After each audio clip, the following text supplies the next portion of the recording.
It's Saturday morning garden tour.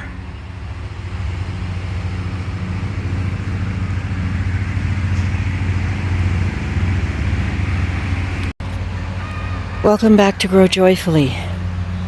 Hubby is mowing the pasture field. Yesterday, before we left for the event, I was able to get this whole main garden weed-eated, which feels so great to come back to. Yesterday was harder than I thought it would even be, but I really want to put all that aside now. Thank you for your support and try to cheer up and get on with things. I know it's not something you can just put aside, put in your pocket, say, okay, I'm done, and move on, but I'm going to try. So, with your lovely help, there is a hummingbird over there on the feeder. There's a wild cat climbing up the shade pavilion. Silly kitty.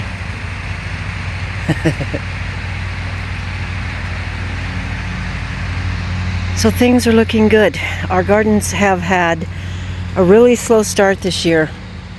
I think the weather's been kind of bipolar and yeah, really weird stuff going on. So now we're kind of getting into heat, at least for a little while again. I'm excited about the blackberries here. It's going to take them a while, but man, I am so excited.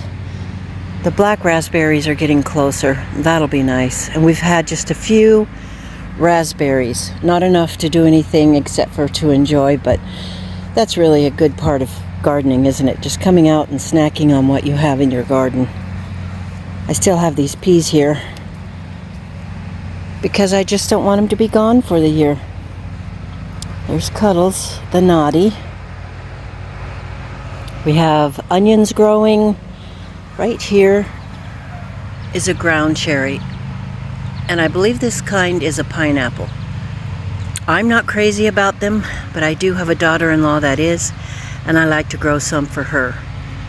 And hopefully we'll be able to get enough that we can sell at our little farm stand. This has been replanted. You know, this time of the year I get a little crazy and I think, oh, there's not enough time to grow things, so I just start putting seeds in. So this could be anything. This could be anybody's guess. It's going to be a surprise to all of us. The carrots are looking good. I'm letting this one go to seed to get the seeds from it.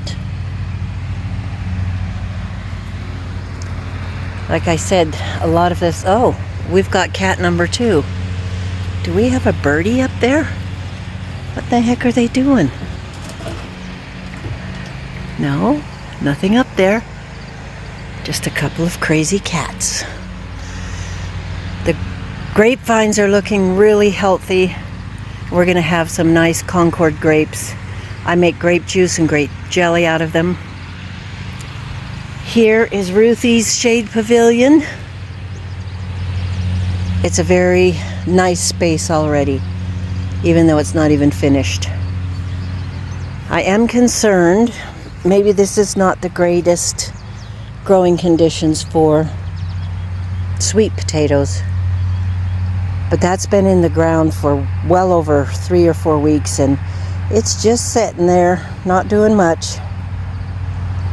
We added another little one that I sprouted here and there. And yeah, not doing so great. We get a lot of the growth on our gardens in July, August, and September. And it'll grow into October until we get the frost. But look at this pathetic pepper plant. I try so hard with peppers. I thought it was because I was growing them out in the pasture garden and the ground wasn't loose enough and rich enough, but here in this lovely bed we're getting about the same response. The sweet potatoes are struggling, the peppers are struggling, but the volunteer ground cherries are coming on with a vengeance. I have some cantaloupe here, a couple of pathetic watermelon, And because of my kitty cats, I have a cucumber clear over here. Yeah, because they moved it in their quest to use my garden as a litter box. Hence the Scat Cat mat. Over here I have tender sweet beans. They are one of the things that are actually looking good. Here's our weeded garlic that's still in terrible deep shock because I let the weeds stay there so long and they got a little bit floppy, but we're going to continue to let them grow and harvest them in July and enjoy what we get. This is the black crim tomato that I planted right here. I was determined to have at least one tomato in this main garden. What are you? Are you a tomato? Hi there. I do normally keep them really pruned, but I'm just kind of letting this guy spread out and spread its wings, and we'll see how it looks. So here's the tender sweet beans. I'm excited about those. And this bed over here is where I took out the peas,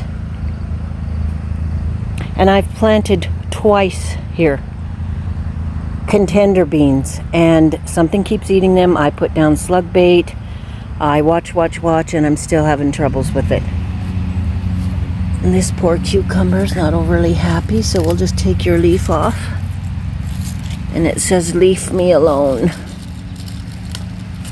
So I'm going to go through here and do a little weeding. That's the thing about raised beds. The weeding that you have to do is so minimal compared to in ground. So it's really nice to have pots that I'm growing things in, raised beds, and in ground. Because out in the garden pasture, excuse me, let's do that again. Out in the pasture garden, the tomatoes, corn, potatoes, and other things grow so well in ground. And in here, you saw me plant that with cucumbers and Blue Lake pole beans. Nothing so far. I know a watch pot never boils. Seems like not much is going on. Kind of concerns me a bit, but it's okay. I'll take what I can get. Finish picking the peas, and I'll probably plant more cucumbers there, and then we'll have some succession planting of cucumbers. This bed looks a little better. Unfortunately, these are pole beans, and the reason I say unfortunately is because they are in the middle of the bed and not over here by the cattle panel to grow up it. This one is probably close enough, but I will keep these pinched off and see if we get anything to grow in the bottom of it, because if not, I'm just going to pull them out. I've tried some celery here. The first time I've had real success with growing celery from seed in my greenhouse. So we'll see how that goes. I've got some peas here still. And this is the struggling herb bed.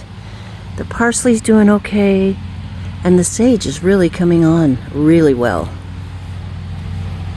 The 3 little rosemary plants, and we have planted thyme 4 times, and I think it's time to quit doing it. I have to tell myself that the garden is still just trying to take off, that come August and September, the pasture garden out there will be just loaded with tomatoes and other things, so it's okay. Oh, look, chamomile, you precious thing. I harvested the basil the other day and just tried to harvest the top to see if it would come back, and it is. And then I planted some more seeds in there. More chamomile, and I like to show you that that's where the lavender didn't grow. Some dill. I love dill. It's so feathery and pretty. More peas. The marshmallow plant. More chamomile, some lavender. I was thinking of making this just strictly my herb garden this year, but I'm glad I didn't, because for two reasons. It's hard to get the herbs started sometimes, and I love having all these other things to enjoy and look at. My daughter planted sweet pea flowers here. And we have cilantro and a few other things barely starting to come up, but I've had to plant basil here 3 times. We were able to get this little square bed cleaned up, new soil put in, and get it planted. We planted some radishes, a few flowers, some leeks, some beets, and there's this Japanese brassica called Mizuma we planted right in the middle. So we'll see how that goes.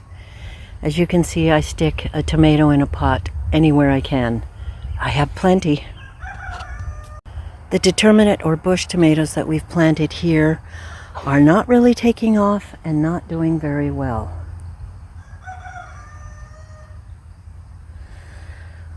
We're giving them a chance. This Mountain Princess is doing okay, but we'll see if they take off at all. We'll just let them sit here. I am very happy with the brassicas. I've got to harvest broccoli today and make sure that we get it eaten. There's some cabbage heads forming, and the Romanesco broccoli are growing beautifully, but so far there haven't been any crowns growing. So we'll see how that goes. The blueberries are still not ripe. We have a few raspberries growing over here and getting ripe. I just really enjoy this shade pavilion already. What a lovely place it's going to be. So that's not a very long garden tour, but I do like to keep them a little shorter at times if I can, so it's manageable for you guys, so you can get on to what you need to do for the day. It's going to get hot today, and I'm going to make some cinnamon rolls, and we're going to sell them at the farm stand, and there's lots to do. I get to have some cute little grandkids over later this afternoon when it's hot, and we're just going to walk around the place in the shady areas here and enjoy ourselves. I get to have lots of hugs and kisses, and that keeps me going. I hope you find what keeps you going and makes you happy, and that you have a wonderful day and you do it joyfully. We'll see you next time. Thanks for stopping by.